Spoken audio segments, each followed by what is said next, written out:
Hi മകളെ, gravitation എന്നുള്ള first പാർട്ടിലെ last chapter, ഡെറിവേഷനുകൾക്ക് importance കൂടിയ ചാപ്റ്റർ. ഓക്കെ, നമുക്ക് ആ ചാപ്റ്ററിലെ പ്രധാനപ്പെട്ട 10 ചോദ്യങ്ങൾ ഒന്ന് വേഗം നോക്കാം. ഓക്കെ, ഫസ്റ്റ് ക്വസ്റ്റ്യനിലേക്ക് വരാം. 3 objects with mass of 40 kg each are placed in a straight line 50 cm apart. 3 ബോഡികൾ, മൂന്നാളുടെയും mass 40 kilogram ആണ്. ആ 3 പേരും ഒരേ ലൈനിൽ, സ്ട്രെയിറ്റ് ലൈനിൽ 50 സെൻറ്റിമീറ്റർ ഡിസ്റ്റൻസിൽ ഇങ്ങനെ ഇരിക്കുകയാണ്. Okay, 50 centimetre distance. What is the net gravitational force at the centre object due to the other two? സെൻറ്ററിലുള്ള ബോഡിയിലുള്ള നെറ്റ് ഗ്രാവിറ്റേഷണൽ ഫോഴ്സ്, ബാക്കി 2 ബോഡികൾ സെൻറ്ററിലുള്ള ബോഡിയിൽ ആക്ട് ചെയ്യുന്ന അല്ലെങ്കിൽ ഉണ്ടാക്കുന്ന നെറ്റ് ഗ്രാവിറ്റേഷണൽ ഫോഴ്സ് നോക്കണം. ഈ ബോഡി സെൻറ്ററിലുള്ള ബോഡിയെ ഇങ്ങോട്ടല്ലേ, ആദ്യ ബോഡി ഈ സെൻറ്ററിലുള്ള ബോഡിയെ ഇങ്ങോട്ടല്ലേ അട്രാക്ട് ചെയ്യുക? Gravitational force is always attractive. അപ്പോൾ ഈ ബോഡി ഇവനെ ഇങ്ങോട്ട് അട്രാക്ട് ചെയ്യും. അപ്പോൾ ഈ അറ്റത്തുള്ള ബോഡിയോ സെൻറ്ററിലുള്ള ബോഡിയെ അങ്ങോട്ടും അട്രാക്ട് ചെയ്യും. 2 ഫോഴ്സോ സെൻറ്ററിലുള്ള ബോഡിയിലെ 2 ഫോഴ്സും ഓപ്പോസിറ്റാണ്. ഇനി എന്താ ഫോഴ്സിൻ്റെ formula? F is equal to gm1 m2 by r². ഈ 2 ബോഡികൾ എടുത്താൽ m1 m2 40 ഡിസ്റ്റൻസ് 50. ഈ 2 ബോഡികൾ എടുത്താലും m1 m2 40 ആണ്, ഡിസ്റ്റൻസ് 50 ആണ്. അപ്പോൾ അങ്ങോട്ടുള്ള ഫോഴ്സും ഇങ്ങോട്ടുള്ള ഫോഴ്സും ഈക്വലുമാണ്, ഓപ്പോസിറ്റുമാണ്. So net force will be 0. So ഈ ക്വസ്റ്റ്യൻ്റെ ആൻസർ എന്താ മകളെ? 0. ഓക്കെ, 0 ആയിരിക്കും net force acting on the middle body. Second question. ഈ rat and a horse are to be projected from earth into space. ഒരു എലിയെയും ഒരു കുതിരയും എന്ത് ചെയ്യണം? എർത്തിൻ്റെ ഗ്രാവിറ്റേഷണൽ ഫീൽഡിൽ നിന്ന് എസ്കേപ്പ് അടിക്കണം. Okay, state whether the velocity is same or different in projecting each animal. ഈ റാറ്റിനെയും ഹോഴ്സിനെയും പ്രൊജക്റ്റ് ചെയ്യാൻ, എർത്തിൻ്റെ ആ ഫീൽഡിൽ നിന്ന് അതിനെ പുറത്തേക്ക് എത്തിക്കാൻ ഒരേ വെലോസിറ്റി കൊടുത്താൽ മതിയോ? എന്താണ് എസ്കേപ്പ് വെലോസിറ്റി കാണാനുള്ള ഫോർമുല? √2gm/r ആണ്. എസ്കേപ്പ് വെലോസിറ്റി ആ എറിയുന്ന ബോഡിയുടെ മാസിനെ എന്ത് ചെയ്യുന്നില്ല, പ്രൊജക്റ്റ് ചെയ്യുന്ന ബോഡിയുടെ മാസിനെ ഡിപ്പെൻഡ് ചെയ്യണില്ല. അതുകൊണ്ട് ഏത് ബോഡിയെ പ്രൊജക്റ്റ് ചെയ്യാനും എസ്കേപ്പ് വെലോസിറ്റി സെയിം ആണ്. ഓക്കെ, ശരി. Next question. Draw a graph showing the variation of G with depth and height from the surface of earth. എർത്തിൻ്റെ സർഫസിൽ നിന്നുള്ള ഹൈറ്റ്, ഡെപ്ത്, അതിൻ്റെ വേരിയേഷൻ കാണിക്കുന്ന ഗ്രാഫ്. ഡെപ്തിൻ്റെ വേരിയേഷൻ ഇങ്ങനെയാണ്. ഓക്കെ, ഇത് ഭൂമിയുടെ സെൻറ്ററാണ്. ഓക്കെ, ഇതാണ് ഭൂമിയുടെ സർഫസ്. ഓക്കെ, ഈ റേഡിയസ് ഞാൻ ആർന്ന് എഴുതാം. അപ്പോൾ ഇത് ഡെപ്തിനനുസരിച്ചുള്ള വേരിയേഷൻ ഇങ്ങനെയാണ്. ഇനി ഹൈറ്റിനനുസരിച്ചുള്ള വേരിയേഷൻ നോക്കിക്കഴിഞ്ഞാൽ അത് ഈ രീതിയിലുമാണ്. ഇത് ഹൈറ്റ്. ഓക്കെ, ഭൂമിയുടെ സർഫസിലുള്ള ജീൻ്റെ വാല്യൂ 9.8 ആണ്. സർഫസിൽ നിന്ന് മേലോട്ട് പോകുന്തോറും ജീൻ്റെ വാല്യൂ കുറഞ്ഞു വരും, പക്ഷേ അതൊരു കർവായിരിക്കും ഗ്രാഫ്. എന്നാൽ സർഫസിൽ നിന്ന് ഡെപ്തിലേക്ക് വരുന്തോറും ജീൻ്റെ വാല്യൂ കുറയും. അങ്ങനെ സെൻറ്ററിൽ എത്തുമ്പോൾ 0 ആവും. അത് ഗ്രാഫ് സ്ട്രെയിറ്റ് ലൈൻ ആയിരിക്കും. ഓക്കെ, ദെൻ നെക്സ്റ്റ് ക്വസ്റ്റ്യൻ നോക്കാം. Find the value of g at a depth equal to 1/4 of radius of earth.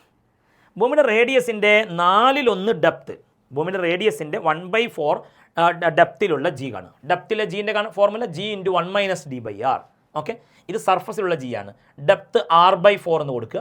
അപ്പോൾ r കട്ട് ചെയ്ത് പോയാൽ 1 - 1/4 3/4. അപ്പോൾ സർഫസിലുള്ള ജീൻ്റെ 3/4 ആവും. അഥവാ സർഫസിൽ 9.8 ആണ്, അതിൻ്റെ 3/4 എന്ന് പറയുമ്പോൾ 7.35 m/s² എന്ന് വരും. ദെൻ അടുത്ത ക്വസ്റ്റ്യൻ നോക്കും. Escape velocity of a planet is 20 km/s.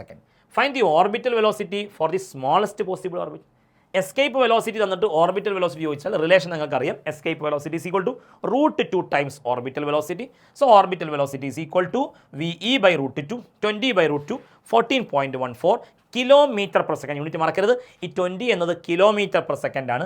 അപ്പോൾ ഇവിടെയും km/s എന്ന് എഴുതണം, മറക്കരുത്. Okay, then next question. State Kepler's second law. Second law മാത്രം പഠിച്ചാൽ പോരാ, ഫസ്റ്റ് ലോയും തേർഡ് ലോ ഒക്കെ പഠിക്കണം. എന്നാലും സെക്കൻഡ് ലോ എന്തായിരുന്നു പറയാം? Line joining sun and planet sweeps out equal areas in equal time interval. Second law is also known as law of area. Second law മറ്റൊരു statement എങ്ങനെ പറയാം?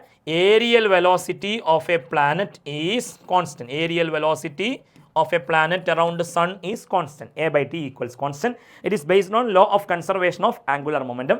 മറക്കരുത്, സൂര്യനോട് അടുത്തെത്തുമ്പോൾ പ്ലാനറ്റുകൾക്ക് വേഗത കൂടുന്നു, ദൂരെയാകുമ്പോൾ വേഗത കുറയുന്നു. സെക്കൻഡ് ലോൻ്റെ പ്രൂഫ് കൂടി ഒന്ന് മനസ്സിലാക്കി പഠിക്കണം.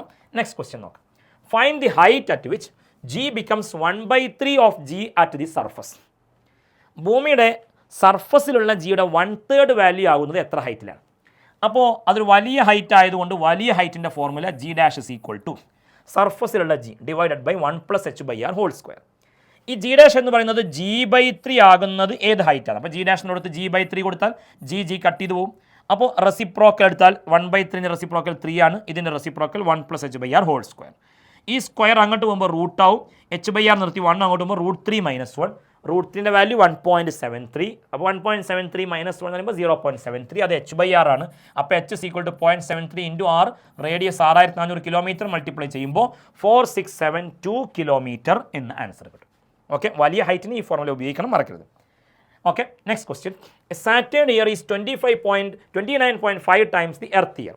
സാറ്റേണിൻ്റെ ഒരു ഇയർ എന്ന് പറയുന്നത് എർത്തിലെ ഒരു ഇയറിൻ്റെ 29.5 മടങ്ങ് കൂടുതലാണ്.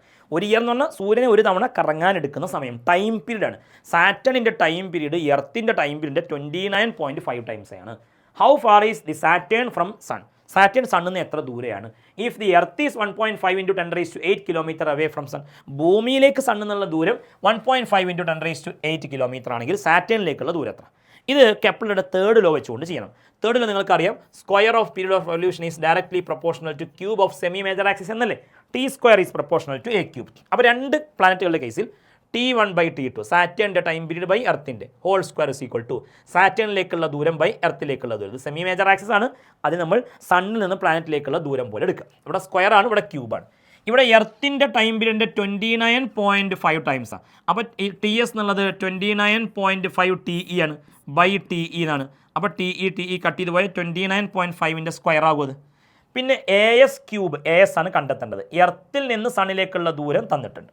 അപ്പോൾ ഈ AS ക്യൂബ് അവിടെ നിർത്തി ഇത് ഇങ്ങോട്ട് എടുത്താൽ 29.5 whole square × 1.5 × 10⁸ the whole cube. അത് ചെയ്യുമ്പോൾ 2.93 × 10⁻27 എന്ന് കിട്ടും. അത് AS ക്യൂബാണ്. ഇനി അതിൻ്റെ ക്യൂബ് റൂട്ട് കണ്ടാൽ 1.43 × 10⁹ കിലോമീറ്റർ എന്ന് കിട്ടും. ഓക്കെ, അപ്പോൾ കെപ്ലറുടെ തേർഡ് ലോ വെച്ചുകൊണ്ടുള്ള പ്രോബ്ലമാണ് നമ്മളിവിടെ കണ്ടത്. സോ ഗ്രാവിറ്റേഷൻ എന്നുള്ള ചാപ്റ്റർ എന്നുള്ള മറ്റൊരു ക്വസ്റ്റ്യൻ നോക്കാം. The value of acceleration due to gravity is same for all objects at a given place. Derivation ആണ്. ഒന്നാമത്തെ derivation, derive the equation for acceleration due to gravity in terms of radius and mass of earth. അതായത് ഭൂമിയുടെ സർഫസിലുള്ള ജീൻ്റെ formula derive ചെയ്യുക. 2-3 സ്റ്റെപ്പിൽ answer ചെയ്യുക. നമ്മൾ നേരത്തെ പഠിപ്പിച്ചതാണ്, ഒരു തവണ കൂടി എഴുതിയിട്ടുണ്ട്. G = gm/r². Then arrive at mathematical expression for variation of G below and above the surface of earth. Above the surface of earth ആകുമ്പോൾ ദാ ഇങ്ങനെ ഫോർമുല ഡിറൈവ് ചെയ്യാം. Below the surface of earth ആകുമ്പോൾ നമുക്കിതാ ഇങ്ങനെയും ഇക്വേഷൻ ഡിറൈവ് ചെയ്തെടുക്കാം. Derivation കാണുന്നില്ലേ നോക്കുക. ഡെറിവേഷൻ്റെ സ്റ്റെപ്സ് ഒക്കെ നേരത്തെ നന്നായി പഠിപ്പിച്ചിട്ടുണ്ട്. നോക്കുക, ഡെപ്ത് ആകുമ്പോഴുള്ള ഡെറിവേഷൻ ഇങ്ങനെ, ഹൈറ്റ് ആകുമ്പോഴുള്ള ഡെറിവേഷൻ രൂപത്തിൽ, സർഫസിലുള്ള ജീൻ്റെ എക്സ്പ്രഷൻ ഇങ്ങനെയും പഠിക്കാം. ഓക്കെ, ദെൻ നെക്സ്റ്റ് ക്വസ്റ്റ്യൻ നോക്കാം. Nowadays we are familiar with the satellites. Why does satellite need no fuel to go around the planet in its fixed orbit? പ്ലാനറ്റുകൾക്ക് ചുറ്റും സാറ്റലൈറ്റുകൾക്ക് കറങ്ങാൻ ഒരു ഫ്യൂവലിൻ്റെ ആവശ്യമില്ല എന്ന് പറയുന്നത് എന്തുകൊണ്ടാണ്? നോക്കട്ടെ, പ്ലാനറ്റുകൾക്ക് ചുറ്റും സാറ്റലൈറ്റുകൾ കറങ്ങുന്ന സമയത്ത് പ്ലാനറ്റുകൾക്ക് ചുറ്റും ഇത് പ്ലാനറ്റാണ് കരുതിക്കോളൂ, എർത്ത്. അതിന് ചുറ്റും സാറ്റലൈറ്റ് ഇങ്ങനെ കറങ്ങുമ്പോൾ ഈ സാറ്റലൈറ്റുകൾക്ക് ഇങ്ങനെ കറങ്ങണമെങ്കിൽ ആ സർക്കിളിൻ്റെ സെൻറ്ററിലേക്ക് ഒരു ഫോഴ്സ് വേണം, അഥവാ സെൻട്രിപെറ്റൽ ഫോഴ്സ്. ആ സെൻട്രിപെറ്റൽ ഫോഴ്സും ഉണ്ടായാൽ മതി, എന്നാൽ ഇങ്ങനെ കറങ്ങിക്കൊണ്ടിരിക്കാൻ പറ്റും. ആ സെൻട്രിപെറ്റൽ ഫോഴ്സായി ആക്ട് ചെയ്യുന്നത് ഗ്രാവിറ്റേഷണൽ ഫോഴ്സാണ്. അപ്പോൾ gravitational force provides the necessary centripetal force. ശ്രദ്ധിക്കണം, സർക്കുലർ ട്രാക്കിൽ കറങ്ങണം എന്നുണ്ടെങ്കിൽ എന്ത് മതി? സെൻട്രിപെറ്റൽ ഫോഴ്സ് മതി. ആ സെൻട്രിപെറ്റൽ ഫോഴ്സായി ഏത് ആക്ട് ചെയ്യുന്നു? Gravitational force. അപ്പോൾ പിന്നെ വേറൊരു ഫ്യൂവലിൻ്റെ ആവശ്യമില്ല. Okay, gravitational force provides the necessary centripetal force for the satellite. So no extra fuel is required to revolve around the planet. Okay, B question.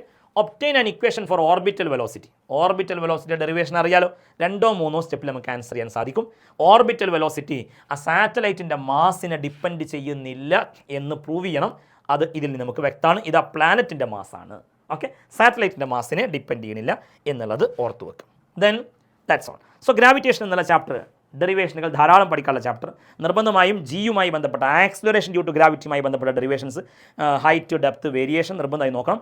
Escape velocity, orbital velocity, അതുപോലെ Kepler's ലോയുടെ സ്റ്റേറ്റ്മെൻറ്റും അതുമായി ബന്ധപ്പെട്ട കാര്യങ്ങളും problems ഉൾപ്പെടെ പഠിക്കാം. Okay, thank you all.